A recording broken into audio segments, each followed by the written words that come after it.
Jadi kali ini topiknya adalah bagaimana cara upgrade atau meningkatkan performa bisnis toko kamu setelah hari raya. Nggak tahu ya, mungkin either usaha kamu selama hari raya itu booming banget, terus kamu kayak, aku nggak pengen kalau misalnya penjualan tiba-tiba menurun setelah hari raya, atau selama Ramadan misalnya kalau kamu jualan makanan dia ngedrop banget, terus kamu pengen kembali ke normal lagi. Apa sih yang bisa kita sarankan untuk kamu? Kok ada ini nyempil? Apa ini? Seven of Swords. Kamu parno, kamu tuh lagi parno, terus kamu tuh pengen mempertahankan posisi kamu. Jadi aku ngeliat di sini beberapa dari kalian tuh pengen banget mempertahankan posisi kamu, entah posisi lagi naik-naiknya saat Ramadan, atau kamu pengen mempertahankan posisi kamu sebelum Ramadan, sebelum penjualan kamu ngedrop. Oke, kita bikin 2 pile ya. Kita bikin 2 pile. Atau ini balikin sini aja deh. Kita bikin gimana bisa meningkatkan performa kamu setelah hari raya. Aku ngerasa kayaknya untuk file ini kayaknya cukup satu kartu tapi semua kartunya dipakai. satu sudah ya. Untuk yang ini satu. Oh nggak bisa deh, ini harus dibaca dua-dua karena ini Lenormand, ini kan kartu Belanda ya, kan sistemnya memang tidak bisa dibaca satu-satu. Buat kalian yang pilih file 1, file 2. Oke, gimana cara meningkatkan penjualan atau performa bisnis atau kerjaan kamu setelah hari raya? Bully, Five of Swords. Oh wow. Anjir. Ini parah sih. Oke, jadi aku ngerasa sebenarnya penurunan penjualan kamu itu bukan karena sesuatu yang berhubungan dengan musim, tapi berhubungan, ini gila, ini parah banget sih, oh my god.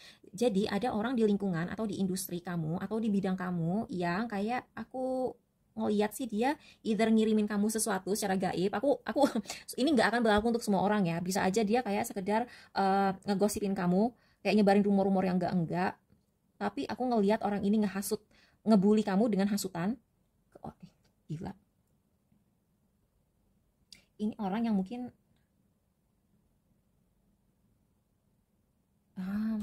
ini dua kartu ini si awan ini, kalau kita ngebaca kartu ini, kita kan harus memperhatikan bagian gelapnya di mana, bagian terangnya di mana. Seandainya kartu ini datang dalam posisi seperti ini, positif aja gitu, tapi berhubung yang sisi gelapnya di sebelah kirinya si taman, aku ngelihat ini orang kayaknya menyebarkan gosip-gosip yang negatif ke kamu, atau membuat kamu, kalian tahu nggak aku ngedapetin energi apa. Ini kan energi yang kayak menyamarkan atau menyembunyikan. Nah ini dari lingkungan. Kalian tahu nggak sih kayak black magic yang apa sih istilahnya, kayak guna-guna atau santet itu, tapi pokoknya dia tuh naburin sesuatu di depan toko kamu sehingga toko kamu itu auranya ketutup dan orang yang lewat tuh kayak nganggep toko kamu tutup. Itu yang terjadi. Atau bisa juga dia sekedar kayak ngejelek-jelekin kamu, atau kayak ninggalin review negatif, sok-sok beli terus ninggalin review negatif sehingga kamu itu terlihat negatif gitu, padahal barangnya sih nggak apa-apa gitu, makanannya nggak apa-apa, tapi dia sengaja beli cuma demi ninggalin hal negatif. Tapi aku ngelihat di sini orang tuh nggak peduli sama omongan dia. Misalnya dia pakai akun palsu beli barang kamu, terus dia ninggalin foto negatif gitu ya, review negatif. Aku ngelihat di sini kamu nanti ujung-ujungnya bisa membuktikan bahwa orang ini licik. Kamu bisa membuktikan bahwa orang ini emang sengaja cuman buat ngobok-ngobok usaha kamu aja. Jadi orang juga nggak akan percaya gitu, karena orang ngelihat dari mungkin kamu tuh kayak misalnya di industri kamu misalnya gini ya, kamu tuh jualan buku ya, misalnya kamu jualan buku impor, dan kamu satu-satunya orang yang punya channel ngimpor satu jenis buku, dan dia tuh saingan kamu tuh nggak ngerti kamu ngedapetin buku itu dari mana atau gimana kamu bisa dapet harga murah gitu kan. Dia tuh kayak ngejelek-jelekin kamu, tapi karena masyarakat pembeli atau lingkungan atau industri kamu ngelihat bahwa oh dia sebagai aktris memang bisa acting, oh dia sebagai seller memang produknya bagus banget, inovatif, beda sama yang lain gitu, oh dia sebagai seniman ciptaannya memang beda sama yang lain, ini pasti cuma orang iri gitu. Jadi orang tuh langsung bisa ngelihat, dan orang ini makin akan menjadi-jadi. Ini orang bisa aja senyum di depan kamu loh. Ini orang bisa aja senyum-senyum di depan kamu, tapi di balik layar dia tuh kayak ngejelek-jelekin kamu. Aku pernah loh kena orang kayak gitu. Jadi dia tuh misalnya dia aktris senior, dia kalau sama aktris junior gitu yang baru masuk, dia tuh pura-pura baik, senyum di depan. Bahkan dia bisa kayak sok-sok ngebantuin kamu pakai make up, sok-sok ngajarin kamu ini, sok-sok ngajarin kamu itu, tapi di belakang itu dia ngejelek-jelekin kamu. Terus dia kayak suka posting-posting foto kamu pas lagi misalnya latihan teater, terus lupa-lupa lain kamu, lupa-lupa skrip kamu, dan dia tuh kayak ngatain kamu nggak becus, padahal tapi orang juga bisa ngelihat ketika ngeliat kamu langsung, dia ngeliat kamu becus kok, dia ngeliat performa kamu baik-baik aja gitu. Jadi kayak nggak usah khawatir, aduh gimana ya, Ini sebenarnya tadinya kan readingnya itu tentang bagaimana kamu bisa meningkatkan performa kamu. Tapi di sini kita malah diperlihatkan bahwa performa kamu itu turun bukan perkara ini hari raya atau gimana, tapi ada orang yang kayak either pengen rusak reputasi kamu atau dia ngirim sesuatu secara astral gitu, dan itu kayak bikin toko kamu terlihat tertutup ketika orang lewat, atau restoran kamu terlihat tertutup padahal aslinya kebuka-buka aja gitu. Atau mungkin ya kalau misalnya kamu freelance atau kamu seniman gitu ya, orang tuh nutup aura kamu, jadi kamu tuh kayak misalnya kalau ketika kamu audisi atau apa gitu, orang tuh nggak ngeliat aja gitu kemampuan kamu. Itu sih, itu jadi aduh gimana, coba-coba kita cari solusi ya, kita cari solusi, karena kok gini amat kan, gimana cara meningkatkan performa kamu tapi kenapa malah dapat reading yang seperti ini. Bagaimana kamu bisa bangkit dari kejadian ini. Letter laki, oh kamu harus berhenti berteman sama seorang laki-laki. Kamu harus menghentikan hubungan kamu sama seseorang, atau kamu harus lebih menjaga privasi kamu sama laki-laki ini. Jangan sampai laki-laki ini tahu rencana-rencana kamu. Jadi misalnya gini, kamu lagi develop produk nih ya, kamu jangan bilang, gue tuh lagi ngedesain kue kayak begini, belum pernah ada di Indonesia, kuenya tuh begini gitu. Nggak usah kamu jelasin. Pokoknya kamu tuh diem aja, kamu jaga privacy, kamu nggak pernah posting di sosmed bahwa kamu lagi ngedevelop, lagi riset dan ngedevelop kue ini. Tahu-tahu pas launching udah jadi. Dan kamu tuh udah dalam keadaan udah terkenal dengan kue itu, dia kalaupun dia nyontek atau dia kayak pengen pokoknya kamu harus membuktikan kamu di depan orang.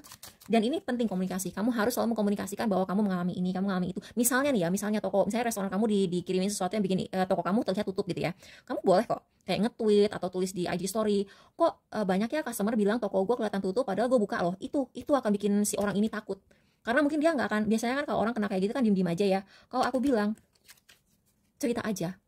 Kalau kamu ngerasa kok tiba-tiba ada yang nge-review kayak gini ya, padahal pas gue ngirim situasinya begini loh,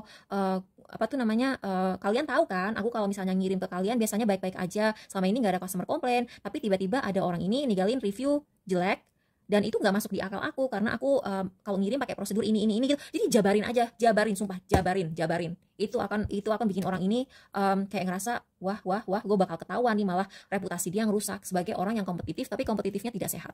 Oke? Dan kamu akan lebih banyak terima hal positif dengan kayak begitu. Coba satu lagi. Iya, dengan kamu berkomunikasi, orang akan lebih pengen makin ngebeli dari kamu gitu, kayak wah nih orang tokonya pernah dikerjain orang, banyak yang sirik, pasti enak gitu, atau pasti laku, atau nih orang pernah dikerjain sama saingannya, dikasih review negatif cuman buat ngobok-ngobok rating dia, pasti barangnya bagus. Orang malah mikir kayak gitu. Jadi itu karmanya orang ini sih.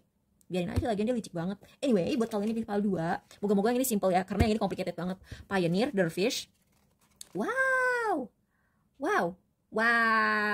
Ini positif banget. Jadi pioneer, kamu itu akan menjadi yang pertama dalam bidang kamu melakukan sesuatu.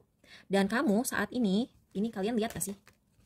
Ini ada cahaya masuk dari sini, dan ini cahaya masuk dari sini. Jadi kamu itu harus memperkenalkan diri kamu sendiri. Kamu harus menjadikan diri kamu terkenal. Kamu harus lebih berani posting di sosmed gitu. Dan aku saranin kalau kamu punya ide baru, ini aku lakuin loh, aku misalnya punya ide mau bikin sesuatu yang belum pernah ada di Indonesia. Sebelum aku launching produk itu gitu ya, aku harus bikin diriku terkenal dulu. Ini kan bintang ya, ini bintang, dan ini anak kecil. Ini berarti kamu harus memperkenalkan diri kamu sendiri dulu sebelum launching si barang yang orisinil ini, produk ini yang kamu baru satu-satunya orang di Indonesia yang punya produk ini. Jadi gini, misalnya kamu mau jual kue, tapi kuenya itu belum pernah ada di Indonesia, di luar negeri pun jarang gitu ya. Sebelum kamu mulai jualan kue ini, kamu harus terkenal untuk hal lain dulu. Misalnya kamu bikin channel masak-masakan, channel resep, tapi yang kamu jual tuh kayak resep-resep biasa aja dulu. Nah, makin banyak followers kamu, misalnya followers kamu udah, subscriber kamu udah 10.000 di YouTube, di TikTok juga misalnya udah 1 juta, baru kamu launching si produk yang tiada duanya ini. Karena gini, kalau misalnya kamu belum terkenal, kayak toko kamu masih baru dari nol, dan kamu langsung launching si produk yang belum ada di Indonesia ini, kamu akan dicontek sama perusahaan gede. Jadi kamunya harus gede dulu, kamunya harus membesarkan diri kamu dulu, baru kamu launching produk yang orisinil. Ini cara supaya usaha kamu tuh bisa berkembang gitu. Kayak karena khusus buat yang PAL 2 ini, sebenarnya kamu tuh sebelum hari raya enggak perform banget, itu karena kamu masih baru. Masih baru. Ini anak kecil baru, energi baru. Pioneer pun masih energi baru. Dan ini Dervish, kamu tuh emang gak dikenal siapa-siapa, kamu memang gak terkenal gitu loh. Maaf ya, kamu tuh kayak penjual kecil, kamu tuh masih UMKM gitu. Jadi kayak kamu tuh harus membesarkan diri kamu dulu, nanti orang akan datang ke kamu. Ini sumpah loh, ini kayak gila gak? kayak dapat kartu dua-duanya tuh ada ini. Ya, semoga ini membantu ya. Makasih udah nonton, bye.